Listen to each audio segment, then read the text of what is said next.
Good Tuesday afternoon, my boils and ghouls.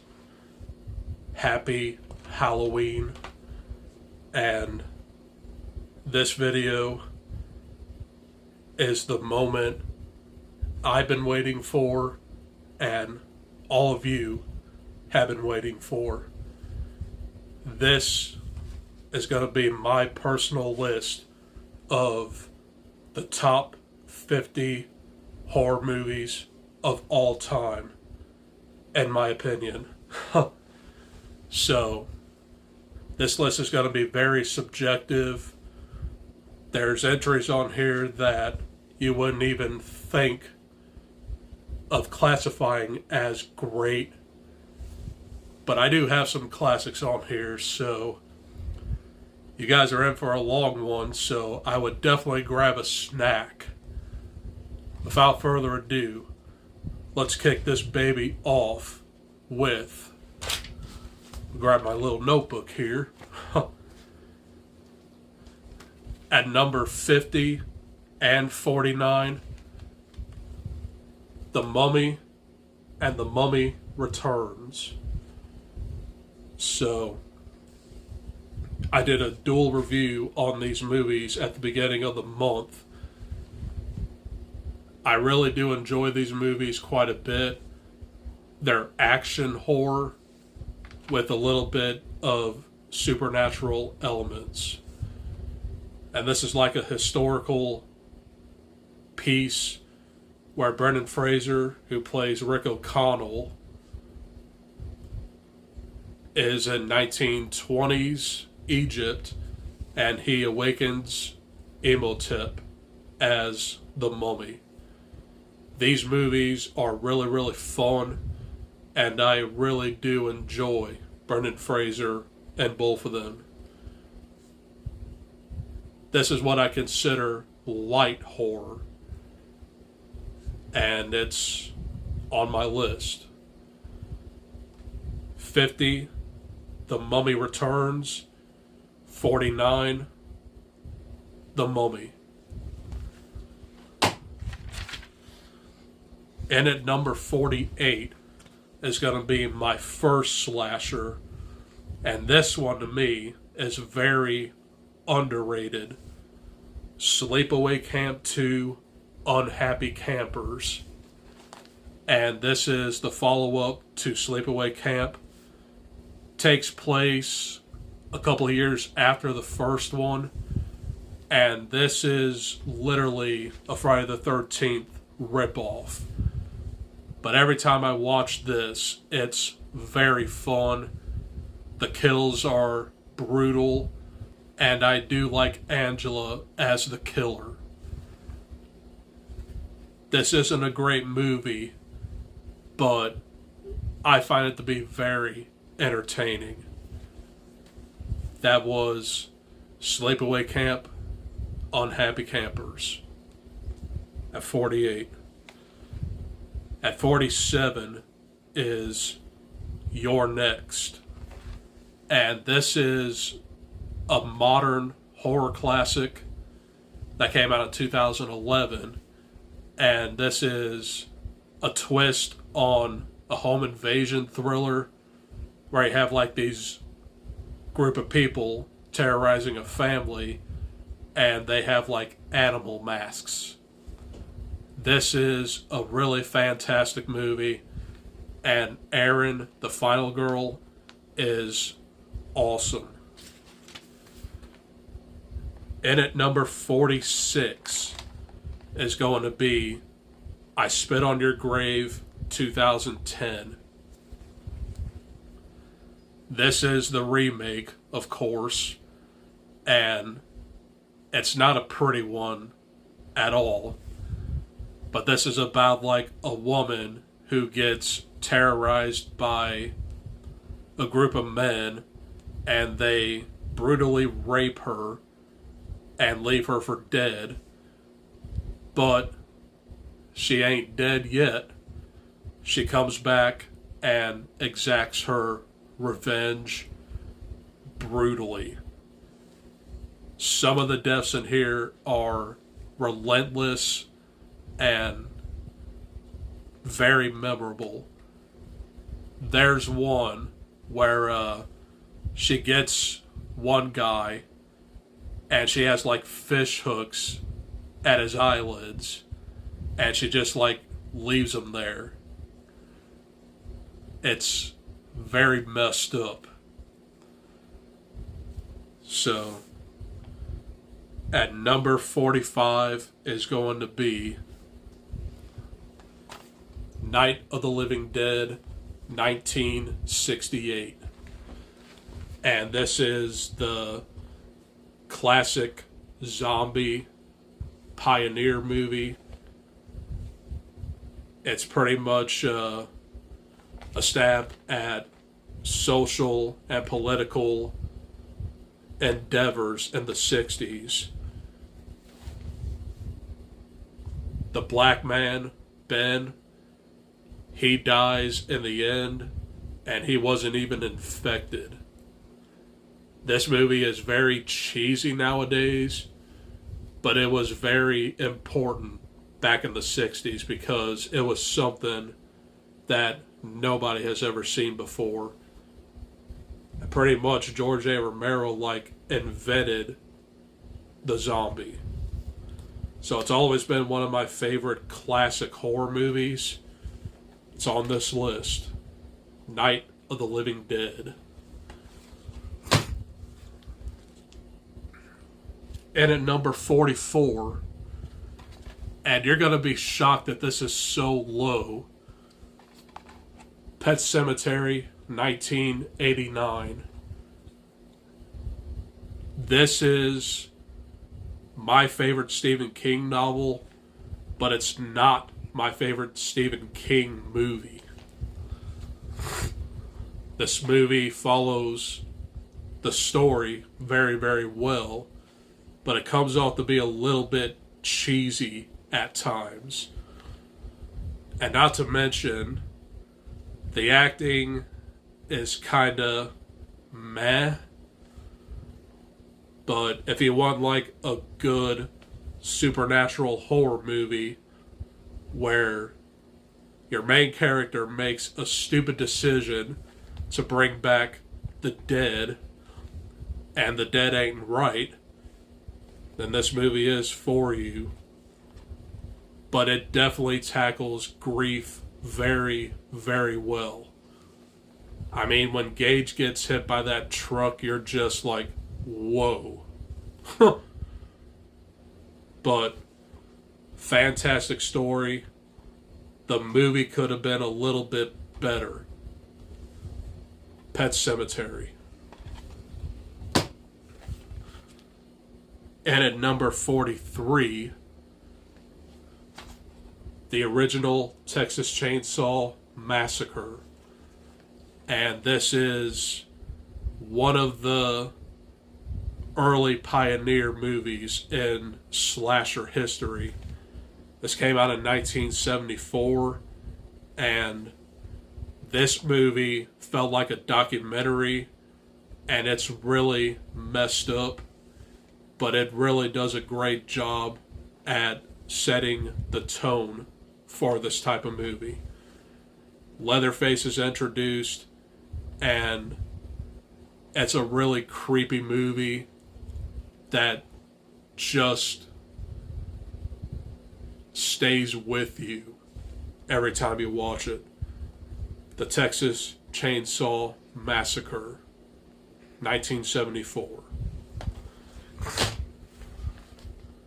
And at number 42 is going to be the original Omen. This was released in 1976, and that stars like Gregory Peck as Robert Thorne. Him and his wife had a hard time conceiving, and they don't know what else to do, so they go to the hospital and adopt a newborn baby boy. Their baby boy is not what they would have thought to bring home. He is the son of the devil. And Damien is one of the creepiest horror movie kids ever. So that was The Omen at 42. At 41, the original Insidious. And I really thought about not including this on the list because I haven't seen all of the Insidious movies. Well, I mean, I might have, but only once. But this isn't like a franchise that I go back to often. But the first one is definitely the scariest. And Insidious is about like this family who are plagued by paranormal entities, and their son goes into like a coma, and he goes into a dimension called the Further. And the main demon in here is what I like to call the red-faced demon or the lipstick demon. There's a very inventive jump scare where the lipstick demon ends up behind Carla Gugino, and Patrick Wilson sees it, and he just like jumps back in terror. But it's a really good, creepy movie. I would consider this to be like a PG-13 Conjuring. And don't worry, both of those are on this list. And at number 40 is going to be Let Me In. And this is one of the movies that I personally reviewed for this project. But this is the story of a little boy who is bullied, but like a new girl moves in next to him, and she is probably a vampire. The pool scene is very well done in its entirety. It's near the end, and you don't see anything, but just the way it's filmed, you know, like, brutal stuff is happening. And I really do enjoy this movie.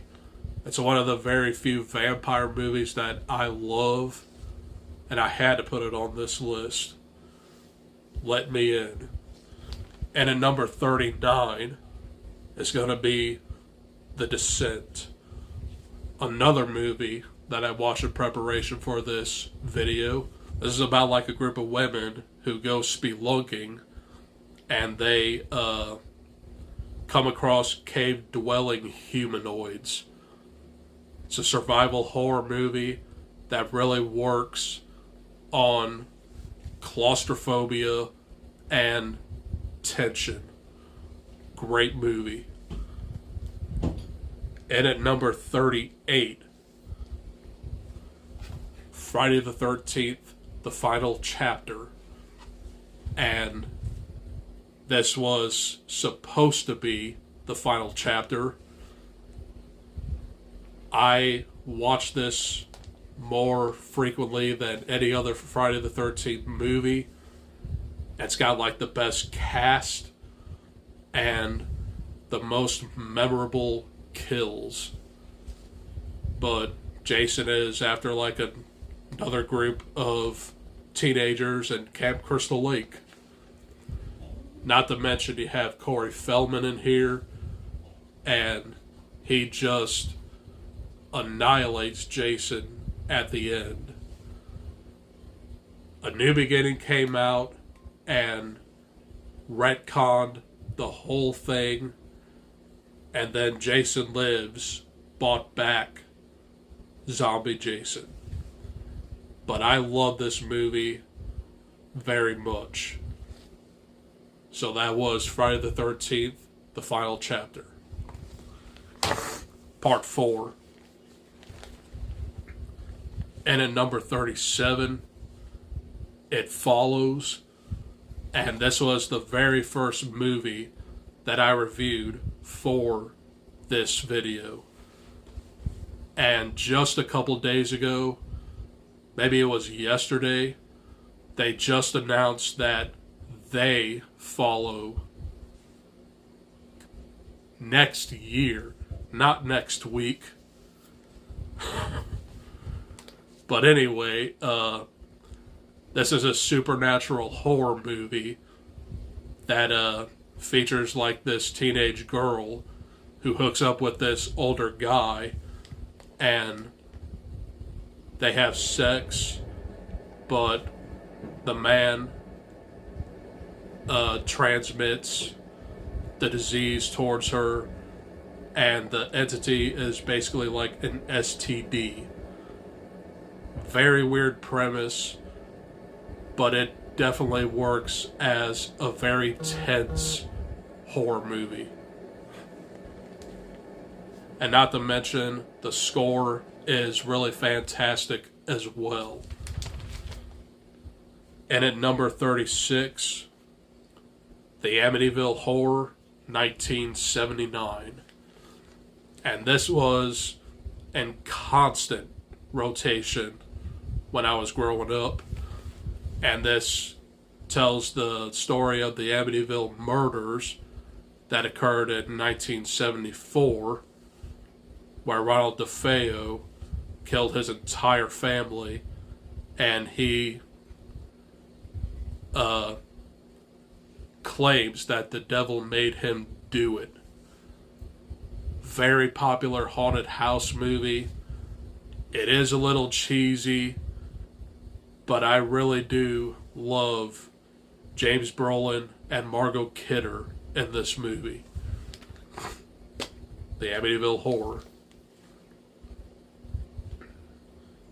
And at number 35 is going to be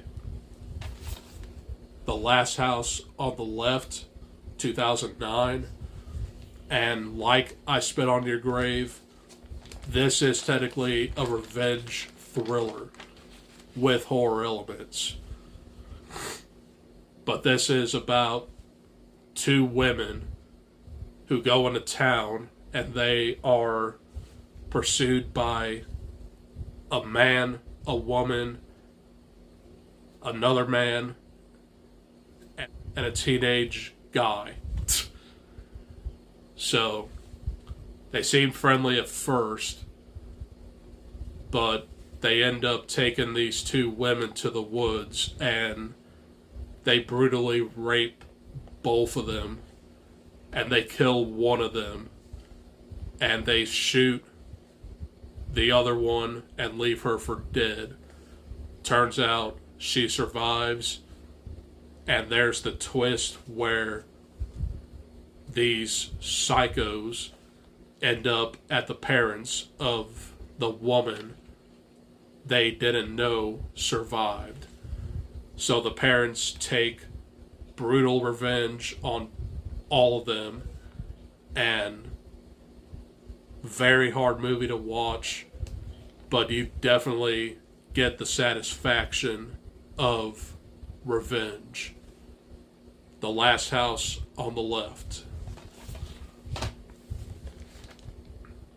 And at number 34,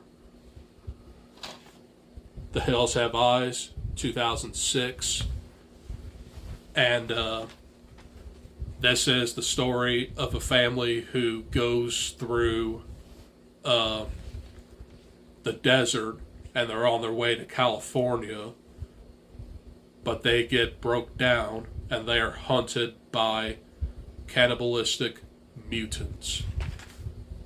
I also reviewed this on the channel, so look out for it. But great movie, very creepy premise. The Hills Have Eyes. And at number 33, The Mist. And this is one of the most underrated, not much talked about Stephen King movies. And This is based off of the novella that is found in Skeleton Crew. This is about a man and his son who go into town to like a grocery store, but it turns out there's like this mysterious mist that comes into town, and the mist is filled with like Lovecraftian creatures. The ending, one of the most devastating I've ever seen in any movie. The ending will like rip you to shreds. But great movie, very depressing ending. The Mist. And at number 32, A Nightmare on Elm Street 3, Dream Warriors. And off the bat, I'm not that big of a fan of Freddy Krueger, but I love this movie. It starts getting a little bit weird at the point of this franchise where it focuses on these kids who are like in a mental institution, and they go to Dreamland, and they conjure up like their fantasies and try to defeat Freddy Krueger. Nancy does get killed in here, though. And it's just a fun movie. But that was Nightmare on Elm Street 3, Dream Warriors. In at number 31 is Friday the 13th, 2009. Yes, I do think that this is a great movie.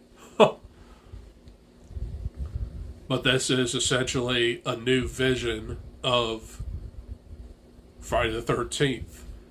And you have like a very familiar cast in here. There's Jared Padalecki, Danielle Panabaker, and Travis Van Winkle. But this is definitely the one that has the better vision of the original. There's definitely more sex, and there's definitely more gore. And Jason is the most creepy as he has been during the whole franchise. I love this movie, and they need to make more remakes of classic horror movies and do it like this. This is one of the few horror remakes that I love. But that was number 31. And at number 30, The Strangers, 2008. And this is a very simple home invasion thriller that is very horrific. And it stars Liv Tyler and Scott Speedman. And they came home from a wedding, and they are terrorized by 3 masked unknown people. And this movie is just creepy, and the ending will terrify you even if you haven't seen it. But I really need to rewatch this soon. I really think that you don't need to be in the middle of nowhere watching this movie because you would get very paranoid. But that was 30, The Strangers. And at number 29,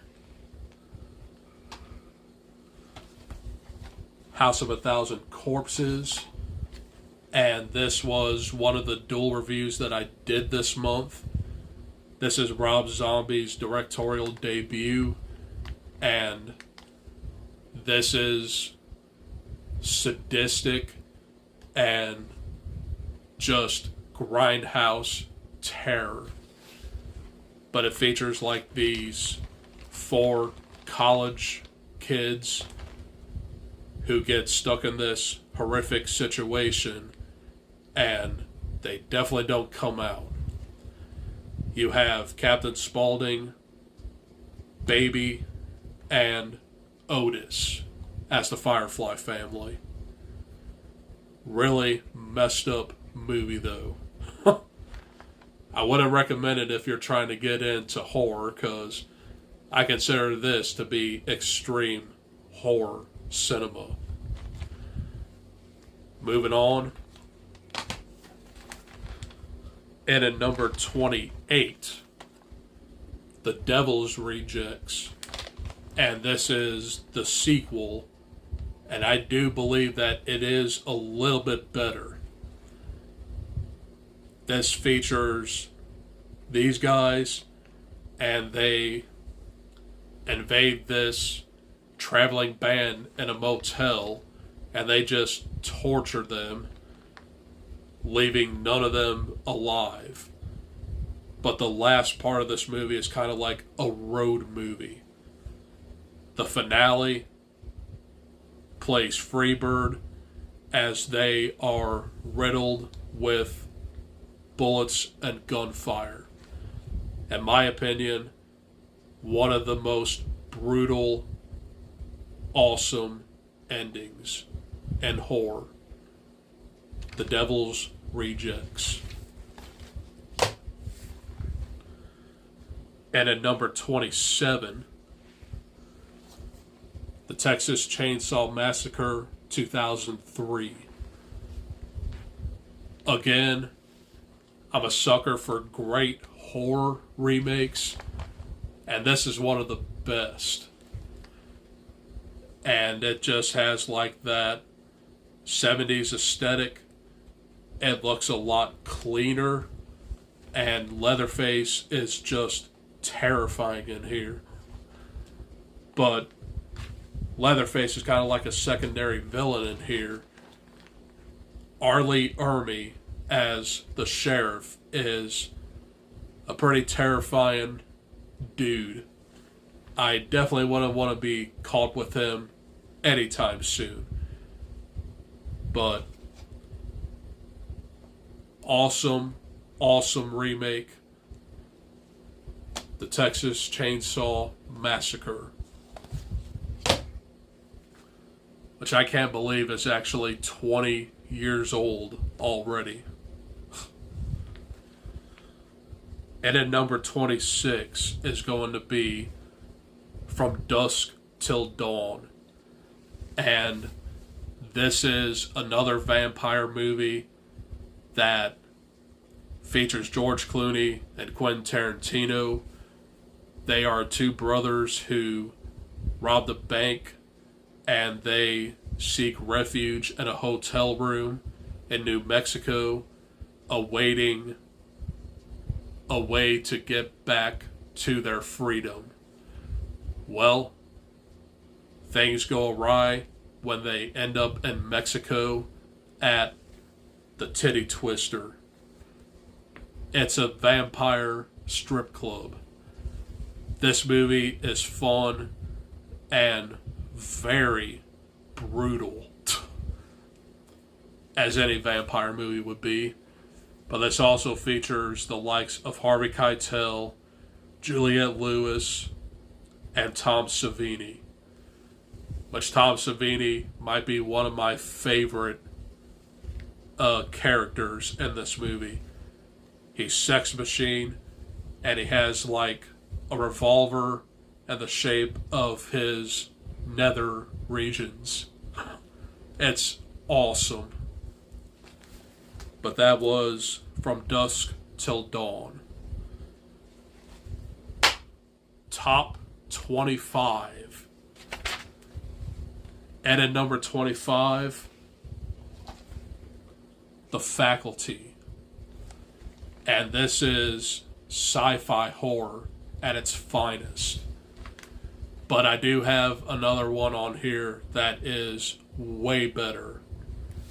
but this is a 90s version of Invasion of the Body Snatchers in the vein of Scream. You have an all-star cast here that includes Josh Hartnett, Elijah Wood, Usher, Robert Patrick, Piper Laurie, R.I.P. by the way, and so much more.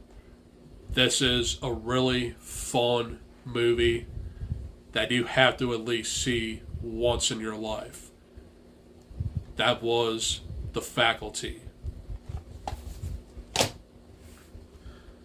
And at number 24,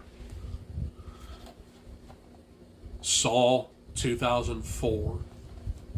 Now, when I did my Saw ranking, I said Saw X is my favorite, but this is a pioneer in torture porn because I like that. But this is the story of like two men trapped in a bathroom, and they are in the cusp of playing Jigsaw's deadly game, full of twists and just a brutal movie. But it's less gore, but it just leaves you to the imagination. It's just more like a Seven-esque horror thriller. That was Saw. And at number 23, Hereditary. And this is Ari Aster's directorial debut. And this movie is kind of like Pet Sematary in a way, but it is just messed up. But there's like this curse that was raised upon this family, and the curse takes everyone one by one in horrific ways. The death of Charlie is just relentlessly brutal and emotional. She gets decapitated by a telephone pole. The ending is a little out there, but it's art house horror at its finest. Hereditary. And at number 22, American Psycho. And this is what you would call like a satire, because this is the story of Patrick Bateman. He's a 1980s New York Wall Street yuppie who cares about his looks, but he's kind of like a womanizer, but he holds a deadly secret. At night, he is a serial killer. Or is he? You really don't know what's happening here until the very end, where it's all in his head. But I really need to give this a rewatch. And yes, I still have the novel ready to read. I'll get to it when I do, but you will see an American Psycho book versus movie video in the near future. But right now, it sits at number 22. Number 21, Scary Stories to Tell in the Dark. This is the second most recent movie on this list. This came out in 2019. This is kind of like a gateway macabre horror movie that also works as like an anthology, but it's interwoven into one movie. So this tells the story of a group of kids in the 1960s and they go exploring on Halloween night, and they come across a haunted house, and they find this mysterious book that belonged to Sarah Bellows, which was like a master storyteller. And this book, if you drop your blood in it, you write a scary story. And there are some very horrific, scary stories in here. There's Harold, which turns like the popular jock into a scarecrow. The Big Toe is very creepy and gross. The Pale Lady. This movie should have been R, but it's on the cusp of having teenagers enjoy it. But I love this movie very, very much.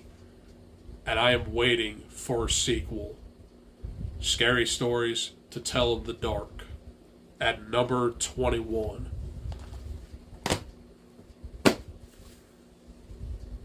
The final 20 are movies that I consider A+ movies. So without further ado, let's get it going with It 2017. And this, of course, adapts the first part of Stephen King's monstrosity. But this features 7 kids who go up against Pennywise the Dancing Clown. Great horror movie and just a great story. It. And at number 19, 7. And this is a very dense crime thriller that features Brad Pitt and Morgan Freeman, and they are detectives on the hunt of John Doe, which works as the 7 Deadly Sins killer. So Kevin Spacey is John Doe, and he had all these people arranged as the 7 Deadly Sins. The twist in here is just brutal and very gruesome. You know the twist. Brad Pitt says, "What's in the box?" And he finds Gwyneth Paltrow, his pregnant wife's head, in a box. It's just, ugh. But Kevin Spacey won because Brad Pitt just shot him dead. Excellent movie that I really need to give another rewatch. And at number 18, The Silence of the Lambs. And this is the story of Clarice Starling, played by Jodie Foster, and she meets Hannibal Lecter, played by Anthony Hopkins. So they have like a one-on-one meeting, and Anthony Hopkins is like a cannibal killer, but Clarice Starling asks for his help to find Buffalo Bill, which is a more sadistic serial killer who abducts women, tortures them, and skins them alive and wears their suit as his own. Again, another movie I need to rewatch, but it is a very, very dense psychological thriller as well. That was Silence of the Lambs. And at number 17, Bride of Chucky. And This has always been my favorite Chucky movie. It's the most rewatchable, it's the most fun, and it introduces Tiffany. So, Jennifer Tilly plays Tiffany Valentine, Charles Lee Ray's ex-girlfriend, and she finds the good guy doll possessed by Charles Lee Ray, and she brings him back to life. But Chucky electrocutes her in a bathtub and transfers her soul into another doll dressed as a bride. And this is kind of like Natural Born Killers with dolls. I love this movie. It's easily the funniest of the Chucky franchise, and it doesn't take itself too seriously. And at number 16, Get Out. And this was released in 2017, and this is Jordan Peele's directorial debut. And this is a social commentary on racism. But it features this biracial couple who go to the parents' house, but the parents hide a deadly, nefarious secret. They harvest black people's brains and put them into white people. And they become more socialites. Very weird premise, but the ending saves this movie. It's just a really fantastic portrayal of racism, and what have we done about it? Nothing. So, great movie. Get Out. And at number 15, Tucker and Dale versus Evil. And this is one of my favorite horror comedies of all time. And this features two rednecks who appear to be slashers, but they're really not, because the college kids are the evil, and they have to take down the college kids once and for all. It's a great deconstruction of the slasher, and I love these characters with my heart.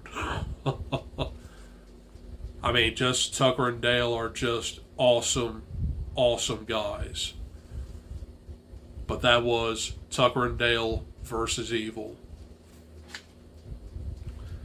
And at number 14, Psycho, 1960. And this is the classic Alfred Hitchcock horror that stars Janet Leigh and Anthony Perkins.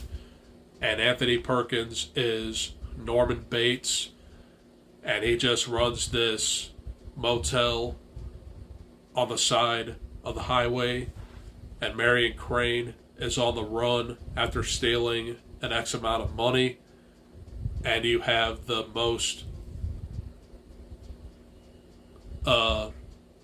noteworthy twist in horror, where Janet Leigh dies 30 minutes into the movie. Spoiler, 63-year-old movie. See it. But I do believe that the second half kinda falls off a little, but I love this movie very much. It's definitely one of my favorite classic horror movies. Psycho.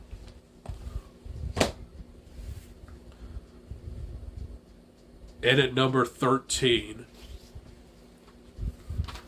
the original Nightmare on Elm Street.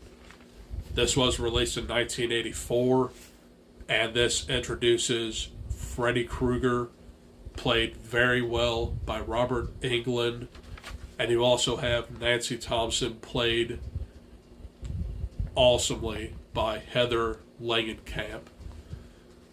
Like I said, I'm not that big of a fan of Freddy, but this is by far the best Nightmare on Elm Street movie.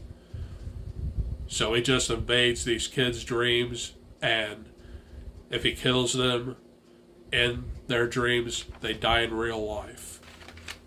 Nightmare on Elm Street. And at number 12, The Thing, 1982. And this is another sci-fi horror movie that features Kurt Russell and Keith David, and they are part of an Antarctic expedition, and they just get trapped by this unknown entity, and the thing is kind of like a parasite. It takes over any living organism. So you don't know who's who, and if the thing is actually infected by people. But I watched this movie for the first time last year, and I absolutely fell in love with it. That's why it is this high on this list. The Thing at number 12. And at number 11, The Sixth Sense. And this is easily M. Night Shyamalan's greatest achievement. This stars Bruce Willis, Toni Collette, and Haley Joel Osment. And this features like a child psychologist who doesn't know he's dead, but he helps out Haley Joel Osment with his problems. The twist, Bruce Willis was dead the whole time.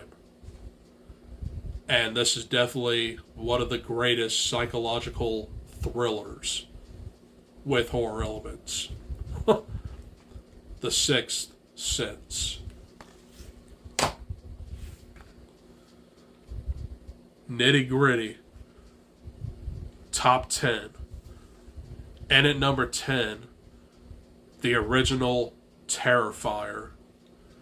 And this features a new horror icon, Art the Clown, and he is like a mime that just brutally murders anybody in his vicinity. So on Halloween night, two college girls are sitting in a pizza restaurant, and he sits at a table close to them and just stares at them, and they are very weirded out. But he leaves the restaurant, and he goes to town on the pizzeria employees very brutally. But the rest of this movie takes place in like a warehouse, and he's just after these two women. The hacksaw scene is just brutal. Ugh. But at number 10 was Terrifier. At number 9, I have Evil Dead 2013.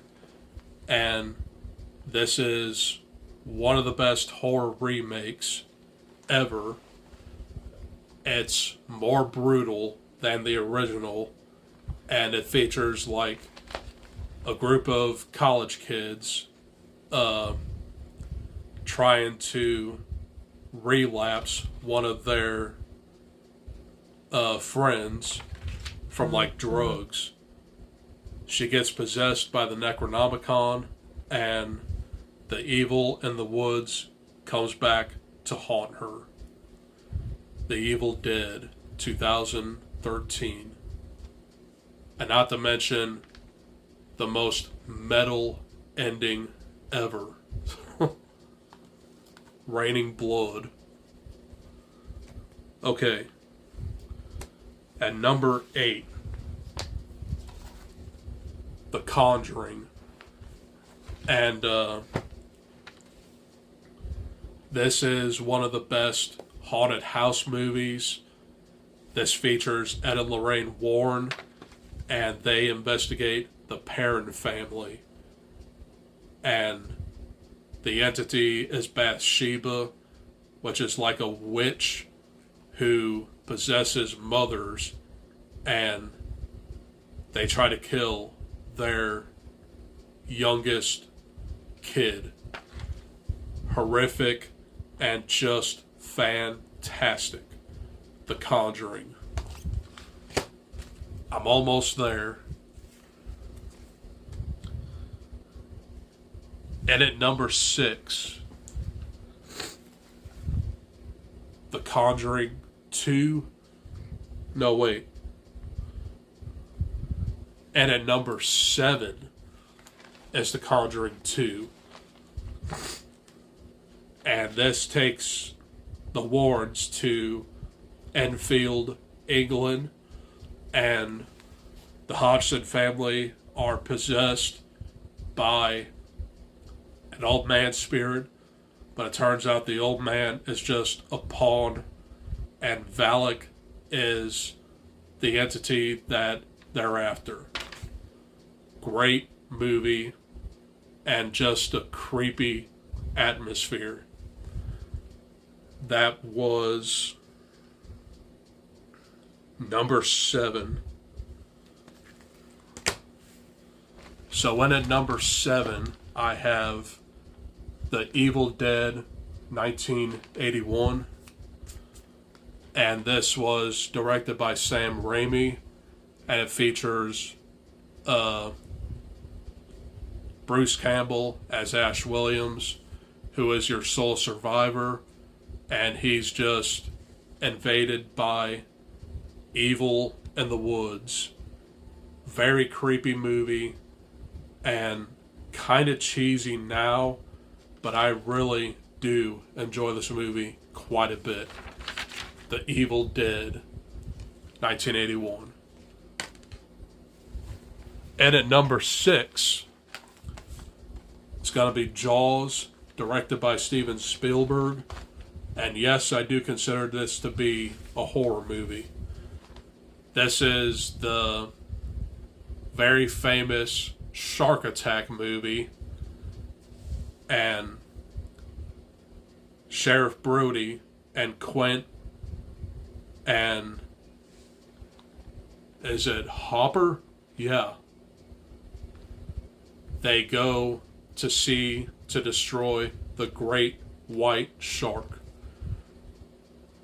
The beginning is creepy, and it really does work all these years later. Jaws. And at number 5 is Terrifier 2. And much better movie than the original. More gore and more time in the movie. This is a 2-hour and 18-minute movie of just pure gore and very uncomfortable situations. And Art the Clown is easily one of the best new horror villains. Terrifier 2. I'm just going to blow through the rest of these. And at number 4, The Exorcist. One of the best demonic possession movies ever. And Regan McNeil is possessed by Captain Howdy, also known as Pazuzu. The Exorcist, number 4. Number 3, The Shining. This takes place in Colorado, and it features the Torrance family haunted by entities in the Overlook Hotel. Atmospheric movie that just grips you in the end. The Shining. And my favorite Stephen King movie thus far. And at number 2, Scream. Self-explanatory. Bought back the slasher craze. And Ghostface as an icon. Features Neve Campbell, Drew Barrymore, Rose McGowan, David Arquette, Courtney Cox, Skeet Ulrich as Billy Loomis, Jamie Kennedy, and Matthew Lillard. A lot of people. I endlessly rewatched this movie quite a bit. Scream, 1996. And Boils and Ghouls represent number 1 favorite horror movie of all time, John Carpenter's Halloween. And this is the story of a mental patient by the name of Michael Myers, who in 1963 grabbed a butcher knife and brutally stabbed his 16-year-old sister. And he's been locked up ever since. But it's 1978.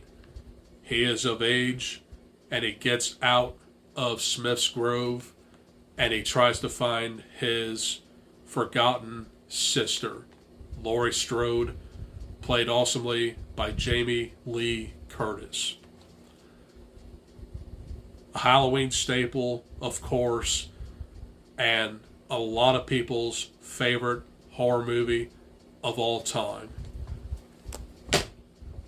And we did it. This has been fun, and I made an hour of this video. So I really hope you guys enjoyed this video, and I have 2 more videos that I do want to get out tonight as well. It's going to be my Five Nights at Freddy's review and the movies I watched in October.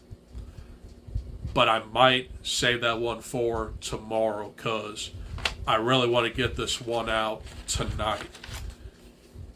That was my top 50 horror movies. Thank you for watching.